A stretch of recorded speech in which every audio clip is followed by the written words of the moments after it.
ઘમર ઘમર મારું વલણો ગજે શ્યામ આવીને મારી મટુકી ફોડે.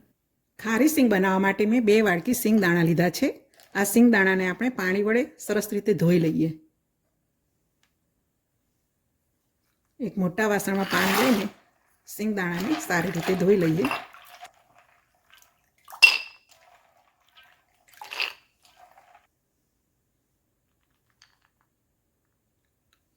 બીજા સિંગદાણાને પણ ધોઈ લઈએ.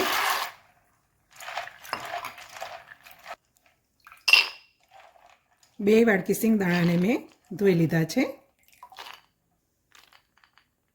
2 વાડકી સિંગદાણા સરસ ધોવાઈ ગયા છે. હવે આપણે 2 વાડકી સિંગદાણા લીધા છે એટલે 2 વાડકી પાણી લઈશું.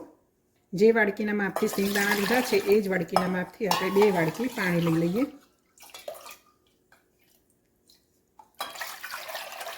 સિંગદાણા એમાં ઉમેરી લઈએ.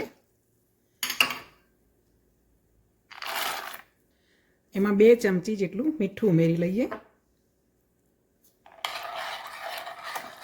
મીઠું સરસ મિક્સ કરી લઈએ. અને હવે એને ગેસ પર ગરમ થવા માટે મૂકી દઈએ. આને ફક્ત આપણે 2 મિનિટ જ ગરમ કરવાનું છે, વધારે નથી ગરમ કરવાના.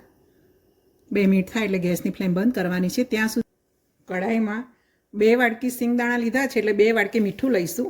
આ મીઠું મેં પહેલાં એક વખત યુઝ કરેલું છે એટલે આ રીતે એનો કલર બદલાઈ ગયેલો છે.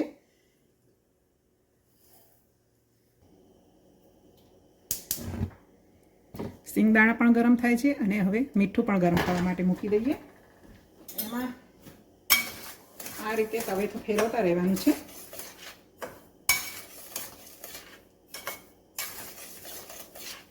હવે આ સિંગદાણાને 2 મિનિટ થઈ ગઈ છે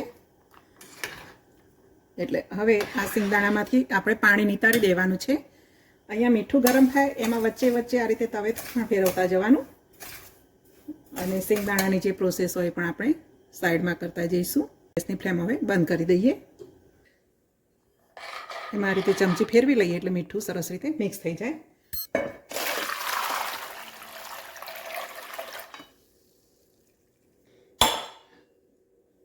તો જુઓ આ રીતે એને ગાળી લીધું છે. આમાંથી પાણી નિતારી લીધું છે તો એને એક વાસણમાં લઈ લઈએ. 1 ચમચી મીઠું ઉમેરીને મિક્સ કરી લઈએ. સિંગદાણાને કપડા ઉપર થોડા ખુલ્લા કરી દઈએ એટલે થોડા કોરા થઈ જશે. જો મેં એક કપડું પાથરી લીધું છે. કપડા ઉપર પણ મૂકી શકાય પણ મેં અહીંયા આ રીતે પેપર ટોવેલ લીધું છે એની ઉપર સિંગ મૂકીશ.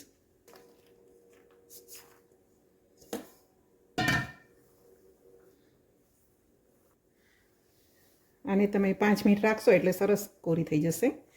અને મીઠું પણ ગરમ થાય છે એમાં ગેસની ફ્લેમ સ્લો રાખવાની અને વચ્ચે વચ્ચે એમાં તવેથો ફેરવતા જવાનું એટલે મીઠું પણ ગરમ થઈ જશે અને આ સિંગ પણ થોડી કોરી થઈ જશે. એકદમ ડ્રાય નહીં પણ થોડી કોરી થઈ જશે 5 મિનિટમાં. મીઠું ગરમ થવા માટે મૂક્યું છે એમાં પણ આ રીતે તવેથો ફેરવતા રહીએ ત્યાં સુધી સિંગ પણ કોરી થઈ જશે. એટલે મીઠું ગરમ થાય એટલે તરત એમાં આપણે સિંગને ઉમેરી લઈશું. હવે મીઠું પણ સરસ ગરમ થઈ ગયું છે અને સિંગ આપણે કોરી થવા મૂકી છે એમાં પણ 5 મિનિટ થઈ ગઈ છે તો સિંગ આમાં ઉમેરી દઈએ. હવે આ બધી સિંગ આપણે એક વાસણમાં લઈ લઈએ. હવે મીઠું ગરમ થઈ ગયું છે એમાં સિંગ ઉમેરી લઈએ. હવે જ્યારે સિંગ મીઠામાં ઉમેરીએ ગેસની ફ્લેમ ફૂલ જ કરી દેવાની અને સિંગ ઉમેરવાની.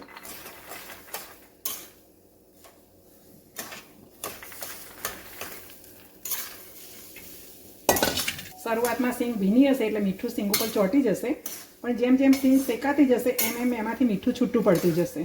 પણ તવેથો ફેરવતા રહેવાનું. ગેસની ફ્લેમ ફૂલ રાખવાની અને સિંગ જેમ જેમ શેકાવા માંડે એમ ગેસની ફ્લેમ મીડિયમ અને સ્લો કરતા જવાનું. જો તમને આ રીતે વધારે સિંગ એકી સાથે શેકતા ના ફાવે તો એને થોડી થોડી પણ શેકી શકાય. આપણે 2 વાડકી સિંગ લીધી હતી તો 1 વાડકી પહેલાં 1 વાડકી પછી એ રીતે પણ શેકી શકાય. જો હવે સિંગમાંથી મીઠું છૂટું પડવા માંડ્યું છે એટલે સિંગ સરસ શેકાવા માંડી છે અને જેમ જેમ શેકાશે એમ એના ફોતરા પણ ખુલી જશે.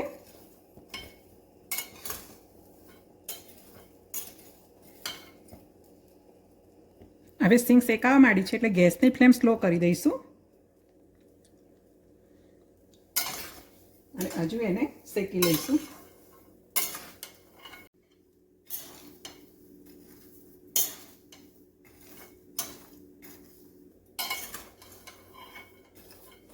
સિંગ હવે શેકાઈ ગઈ છે, કેમ કે જો એના ફોતરા પણ ખોલવા માંડ્યા છે. અને જો આ રીતે હું હાથમાં લઈએ તો ખુલી જાય છે, એટલે કે સિંગ સરસ શેકાઈ ગઈ છે.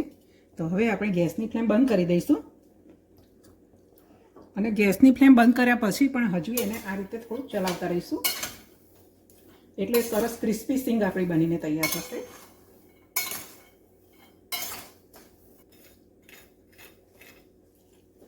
હવે 2 મિનિટ સિંગને આ રીતે ગરમ મીઠામાં જ રાખીએ અને પછી મીઠામાંથી આપણે સિંગને કાઢી લઈશું. હવે 2 મિનિટ થઈ ગઈ છે. તો હવે સિંગમાંથી આ રીતે આપણે પૂરી તરવાનો જારો હોય એના વડે મીઠું ચાળી લઈશું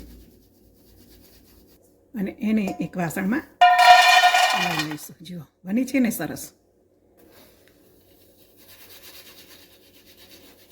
આ જ રીતે આપણે બધી સિંગને ચાળી લઈશું.